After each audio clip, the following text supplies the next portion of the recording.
اپنی بیٹی ہاجرہ یہ خدمت میں پیش کی.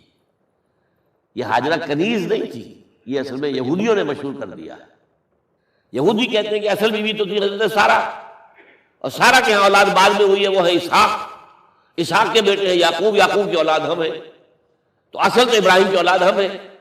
ہاجرہ جو ہے تو کنیز تھی، لونڈی تھی، لہٰذا اس کی وہ عزت نہیں. اسماعیل تو وہ عزت نہیں، اسماعیل کا وہ مقام ہی نہیں. یہ یہودیوں کا قول ہے. لیکن وہ اصل میں کنیز نہیں تھی، وہ بیٹی تھی، شہزادی تھی. بلکہ تاریخ نے اپنے آپ کو پھر دہرایا ہے.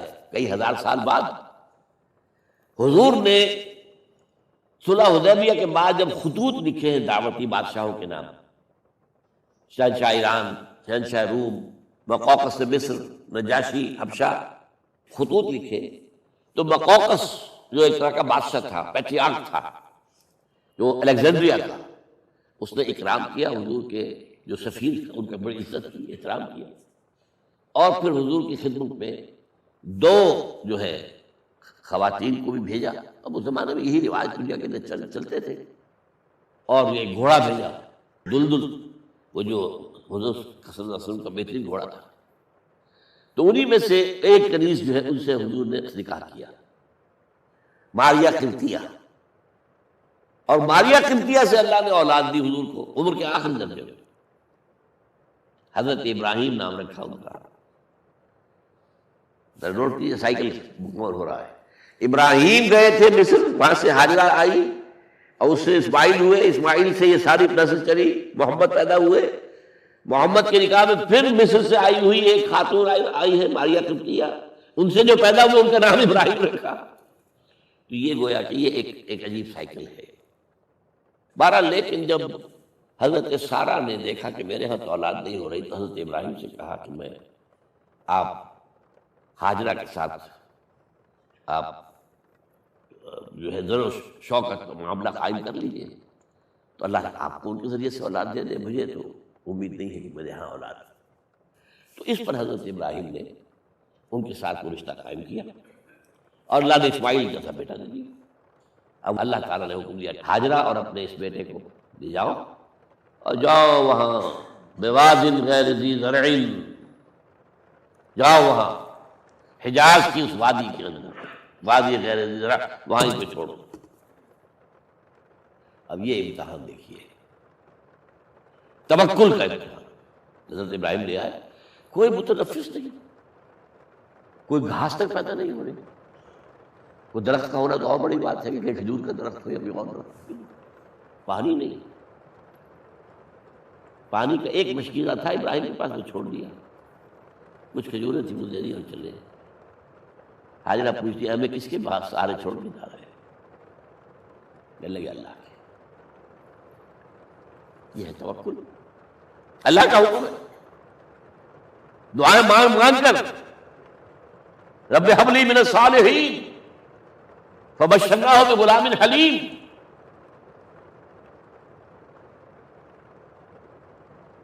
اب وہ بچہ آتے رہتے تھے، چکر لگاتے تھے. فلما بلغ معه السعی، جب وہ بچہ اسماعیل ان کے ساتھ بھاگنے دوڑنے کے قابل ہو گیا، کاموں میں ہاتھ بٹا رہا ہے، 13 برس کی عمر ہو گئی ہے، نوجوان. اب اندازہ کیجیے 100 برس کی عمر، بوڑھا آدمی، اولاد اب تک ہوئی نہیں تھی. ایک اولاد مانگ مانگ کر دعا سے اللہ سے لی ہے. اب آخری امتحان آتا، اس سے آگے کوئی امتحان نہیں. اس بوڑھے شخص کی نخل تمنا ہری ہو رہی تھی اپنے بیٹے کو دیکھ کر. فلما بلغ معه السعی قال یا بنی انی اری فی المنام انی اذبحک فانظر ماذا تری. کہتے ہیں حضرت ابراہیم بیٹے، میں مسلسل دیکھ رہا ہوں خواب میں کہ میں تمہیں ذبح کر رہا ہوں. تو دیکھو غور کرو تمہاری رائے کیا ہے. نبی کا خواب بھی وہی ہوتا ہے، اس میں کوئی شیطنت جو ہے، کوئی شیاطین جن و انس کی کوئی مداخلت نہیں ہوتی. پھر یہ کہ پے بپے 3 دن یا بنی انی اری فی المنام انی اذبحک فانظر ماذا تری. اب جواب سنیے، وہ حلیم یا ابت افعل ما تؤمر ستجدنی انشاءاللہ من الصابرین، ابا جان کر گزریے جو آپ کو حکم ہو رہا ہے. تومر امرتا نہیں، تومر حکم ہو رہا ہے. جب 3 دفعہ آپ کو یہ حکم ہو گیا اللہ کی طرف سے تو پھر دیر کائے ہوئے؟ یا ابت افعل ما تؤمر ستجدنی انشاءاللہ من الصابرین، آپ مجھے انشاءاللہ صابر پائیں گے. یہ وہ صابر اور حلیم ہونے کی شان ہے، جان دینے کے لیے تیار. اب یہاں بھی دیکھیے کہ یہودیوں نے اتنی تحریفیں کی ہیں. وہ ذبیح اللہ حضرت اسحاق کو کہتے ہیں. یہ بعد میں حضرت اسحاق پیدا ہوئے ہیں، 13 سال بعد، 100 برس کی جب عمر تھی حضرت ابراہیم کی تب ہوئے. اب وہ کہتے ہیں کہ ذبیح اللہ جو ہے وہ اسحاق ہے، اسماعیل تھے. مروہ پہاڑی جو مروہ اور یہ موریا، وہاں پر بھی انہوں نے ایک پہاڑی کا نام رکھ دیا مروہ. وہ کہتے ہیں یہاں پر اسحاق کو ابراہیم نے ذبح کرنے کی کوشش کی. سب کے پاس ایک بڑی عمدہ کتاب مولانا فراہی رحمۃ اللہ علیہ کی تھی، عربی، پھر اس کا ترجمہ ہوا الرأی الصحیح فی من هو الذبیح. عربی میں کتاب تھی کہ ذبیح کون تھا، اسماعیل یا اسحاق، اس کے بارے میں صحیح رائے کیا ہے. یہ اس کتاب کا موضوع.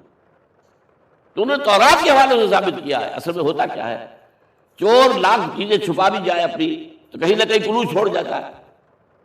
آخر تفتیش ہوتی ہے، پولیس والے بھی جانتے ہیں، کہیں نہ کہیں سے کوئی نہ کوئی کلو جو ہے، اب ساری چیزوں کو سمیٹنا مشکل ہوتا ہے اس کے لیے.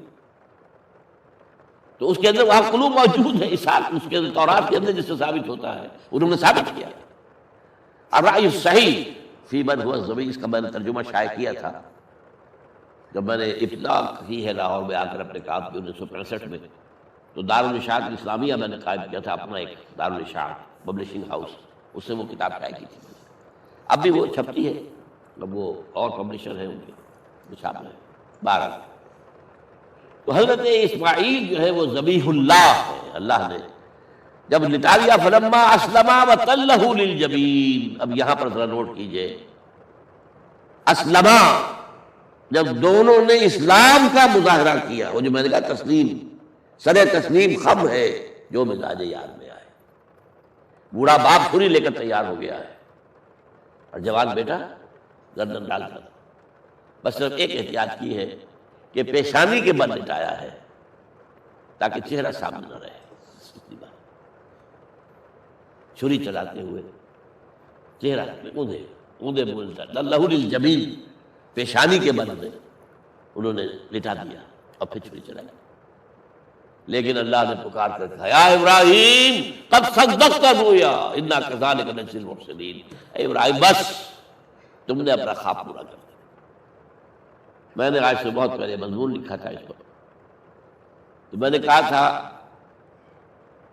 جس کا امتحان لیا جا رہا تھا وہ فیل نہیں ہوا، ممتحن کو بس کرنی پڑی، اللہ کو بس بس بس. ان ھذا لہو البلاء المبین. اے ابراہیم واقعہ یہ بہت بڑی آزمائش تھی، اس میں تم پورے اتر گئے. یہ میں نے آپ کے سامنے زندگی کا جو پورا ایک نقشہ ہے ابراہیم کا، ہر قدم پر امتحان، ہر قدم پر امتحان، ایک سے ایک کڑا امتحان، ایک سے ایک بڑا امتحان، اور آخری امتحان یہ ان ھذا لہو البلاء المبین. جب ممتحن یہ کہتے ہیں بھائی بات تو بہت مشکل، پرچہ واقعی میں نے بہت مشکل سیٹ کیا تھا، کمال ہے تم نے بہت عمدہ حل کیا، تو اس سے بڑی شاباش کیا ہوگی. لیکن اس کے ساتھ یہ ہے کہ اب اگلا موضوع آ رہا ہے میرا، جہاں تک تو معاملہ آ گیا، یہ قربانی جو ہے اس کو پھر ہمیشہ کے لیے اب سنت ابراہیم کے طور پر جا باقی رکھا گیا. عین اس وقت جنت سے ایک میڈا ان کی جگہ آ گیا. حضرت اسماعیل کو کوئی قدم نہیں پہنچی، کچھ بھی نہیں، میڈا ذبح ہو گیا. اور وہ قربانی ہے جو آج پوری دنیا میں اس وقت سے لے کر ترکنا علیہ فی الآخرین، ہم نے اس کی یہ یاد ہے. یہ قربانیاں جو آپ دیں گے یہ کیا ہے؟ حضور سے پوچھا گیا ما ھذل اضاحی یا رسول اللہ، اے اللہ کے رسول یہ اضاحی کیا ہے، یہ کیا ہے، یہ جو ہم قربانیاں دیتے ہیں کیا ہے؟ قال سنت ابیکم ابراہیم، یہ تمہارے باپ ابراہیم کی سنت ہے. اس کو زندہ رکھا ہے اللہ نے. ان کے اس امتحان کی کامیابی کو، اس کا جشن منایا جا رہا ہے ہر سال. لاکھوں کا کروڑوں جانور جو ہے اللہ کے نام پر ذبح ہو رہے ہیں. یہ وہ اسماعیل کی قربانی کا جو ہے یہ جشن ہے جو منایا جا رہا ہے. البتہ یہاں میں ایک بات کہہ دوں، علامہ اقبال نے ایک شعر میں شاعرانہ ہوتا نا تصور ہے، اس میں ایک بات کہی ہے جو میرے خیال میں مناسب نہیں ہے. شعر تو بہت اچھا ہے. غریب و سادہ و عجیب، غریب و سادہ و رنگی ہے داستان حرم، نہایت اس کی حسین ابتدا ہے اسماعیل. یہ بہت سے لوگوں کو بہت شعر پسند آتا ہے، خصوصاً شیعہ بھائیوں کو تو بہت ہی پسند آئے کہ وہ جو قربانی اسماعیل کی ہو رہی تھی اور نہیں ہوئی تھی وہ قربانی ہے جو حسین کی ہوئی ہے کربلا کے اندر. تو غریب و سادہ و رنگی ہے داستان حرم، نہایت اس کی حسین ابتدا ہے اسماعیل. میں کہتا ہوں اس میں تو کوئی چیز جوڑ کھانے والی ہے ہی نہیں. اسماعیل کو ذبح کرنے والے کون تھے؟ رسول، امام الناس، خلیل اللہ، ابو الانبیاء. اور حسین کو ذبح کرنے والے کوفی، یزیدی، زیادی. نمبر 2، اسماعیل تو ذبح نہیں ہوئے، حسین تو ذبح ہو گئے. کیا مناسبت ہے؟ نمبر 3، حضرت اسماعیل نے خود ہی گردن ڈال دی تھی. حضرت حسین تو لڑتے ہوئے ماشاءاللہ بہادری کے ساتھ لڑتے ہوئے جان دیے، اور انہوں نے ایسے تو نہیں گردن ڈالا تھی. تو کوئی مناسبت نہیں ہے. تو کوئی نہ کوئی تو مناسبت ہونی چاہیے نا. اس کی میں نے ترمیم کی ہے، اور علامہ اقبال سے جب اگر اللہ نے آخرت میں ملاقات کرائی تو بتاؤں گا، وہ بھی شاید مان لیں گے میری بات کو. کہ غریب و سادہ اور رنگی ہے داستان حرم، نہایت اس کی ہے عثمان ابتدا حابیل. یہ حابیل اور قابیل دو بھائیوں کا معاملہ ہوا تھا، دونوں نے قربانی پیش کی. قابیل کی اللہ نے قبول نہیں کی، حابیل کی کر لی.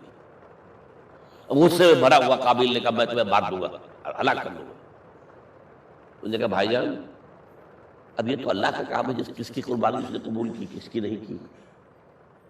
اللہ تو قبول کرتا ہے متقیوں سے. باقی اگر آپ اپنا ہاتھ اٹھائیں گے مجھے قتل کرنے کے لیے، میں اپنا ہاتھ نہیں اٹھاؤں گا.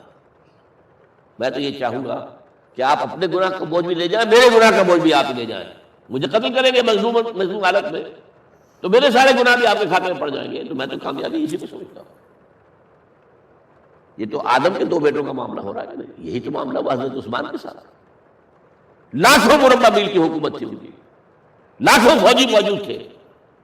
یہ جو تھے گنتی کے چند لوگ آ گئے تھے شریف، عبداللہ ابن سبا کے پیروکار، وہ تو اجازت اگر دیتے تھے شام سے مصر سے فوج تیار کھڑی ہے اور اجازت مانگ رہی ہے کہ آپ اجازت دیجیے ہمارے قلعہ کا باغ. نہیں، اجازت نہیں دے. نہیں، اتنی بڑی بات ہے یہ کہ حضرت عثمان کہتے ہیں کہ میں کسی کلمہ گو کا کے خون سے اپنا ہاتھ رنگنا نہیں چاہتا. یہ کچھ بھی ہے، کلمہ گو تو ہے.